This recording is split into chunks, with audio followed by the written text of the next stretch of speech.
मोदी जी से मेरा पूछना है कि मोदी जी आप एक बात बताइए, क्या कारण है कि यह मजबूरी आ गई, ट्रेड डील को हम इस स्तर पर ले गए हैं कि पूरी भारत, वो कह रहा है 6 मिलियन डॉलर, 6 मिलियन डॉलर की औकात क्या है भाई। गूगल के द्वारा हम पूरी दुनिया को दे दिया, हम बिक गए।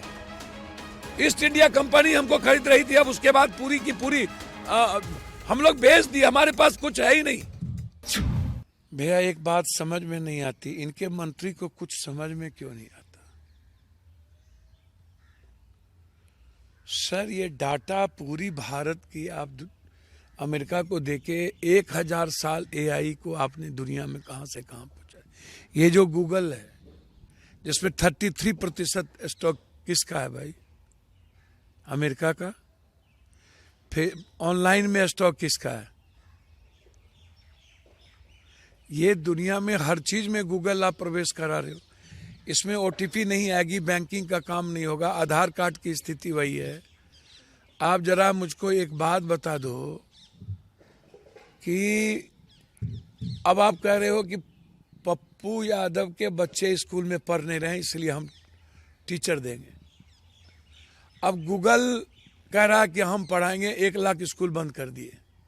अब वो गूगल पढ़ाएगा तो हमारा तो टोटल जो बच्चे पढ़ रहे हैं, जो बच्चे भूस्कूल हैं, जो बच्चे कमजोर हैं, जो बच्चे का पूरा डाटा पूरी अमेरिका के पास जा रही है। वो कह रहा है अस्पताल में हम अब इलाज करेंगे, आपके पास डॉक्टर अच्छा नहीं है। भैया आप उठा करके देखो ना, दुनिया में आखिर क्या कारण है कि मोदी जी से मेरा पूछना है कि मोदी जी आप एक बात बताइए, क्या कारण है कि यह मजबूरी आ गई, ट्रेड डील को हम इस स्तर पर ले गए हैं कि पूरी भारत, वो कह रहा है 6 मिलियन डॉलर, 6 मिलियन डॉलर की औकात क्या है भाई। और पूरी चीज हमसे वो ले रहा है। राहुल गांधी जी ने जिन जिन मुद्दों पर डाटा की बात उन्होंने की, एजुकेशन पर की, हेल्थ पर सेक्टर पे की, जितने ऑनलाइन ट्रेड उस पर उन्होंने की कि हमारा सारा डाटा आप दे रहे हैं। पहले ही हमारा आधार कार्ड, ओटीपी से लेके सब कुछ आपने दे दिया दुनिया को, हम बगैर उसके 1 मिनट नहीं चल रहे हैं। पूरा का पूरा गूगल हमारा मालिक बन गया। रिलायंस पर 33% शेयर है। गूगल के द्वारा हम पूरी दुनिया को दे दिया, हम बिक गए। ईस्ट इंडिया कंपनी हमको खरीद रही थी, अब उसके बाद पूरी की पूरी हम लोग बेच दिए, हमारे पास कुछ है ही नहीं। क्या मजबूरी है इजराइल, क्योंकि इजराइल को पता है कि वो चुनाव हम लोग कैसे जीत रहे हैं। सिर्फ इजराइल के पास ही वो नेक्सस है, और इजराइल बिना अमेरिका के रह नहीं सकता।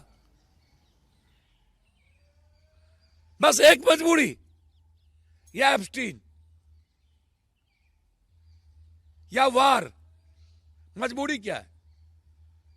मजबूरी क्या है कि हम पूरी किसानों की जिंदगी खत्म करते जा रहे हैं।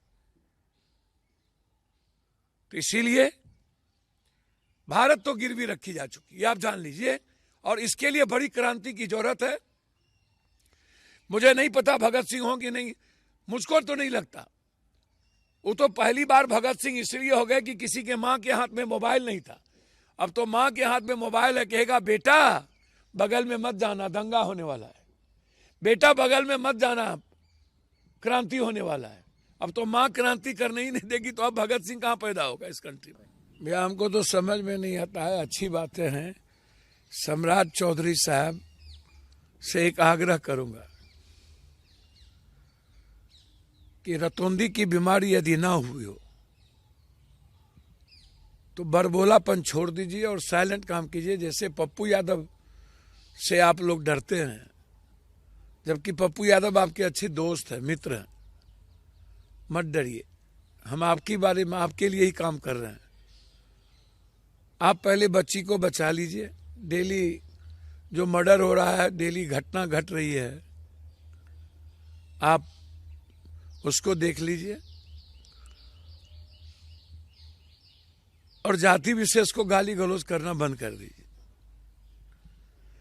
क्रिमिनल होते हैं। ये जो राजनीतिक साजिश रचते हैं ये बंद कर दीजिए। ये जो फोन कर करके केस करो, केस निकलवाओ, ये सब बंद करिए। सब पता है। मेरा आग्रह है कि जो फेक इनकाउंटर हुआ था उसको आप जस्टिस कर दीजिए। जो खेमका की हत्या जिसने की है उसकी इंक्वायरी कर दीजिए। कौन, सब कुछ मेरे पास है। वक्त आने पर सम्राट बाबू मैं खोलूंगा। और रुपेश की हत्या किसने की वो भी आप जस्टिस कर दीजिए। हम सुप्रीम कोर्ट तक जाएंगे, हम इनसे डरेंगे नहीं। जितनी लड़ाई होगी लड़ेंगे, लेकिन गाली गलौज से और साजिश करने से और जाति विशेष में अपराधी और में अपराधी नहीं है, इस तरह की गंदी राजनीति से बचिए। और जो बच्ची की हिफाजत ना कर सके और नीड्स की बच्ची के साथ जिसकी पुलिस न्याय नहीं कर सके, उस पुलिस के बारे में इतना निकम्मा, कमजोर और मौग पुलिस मैंने देखा ही नहीं। और आप कमजोर होम मिनिस्टर हैं, इसको मान लीजिए।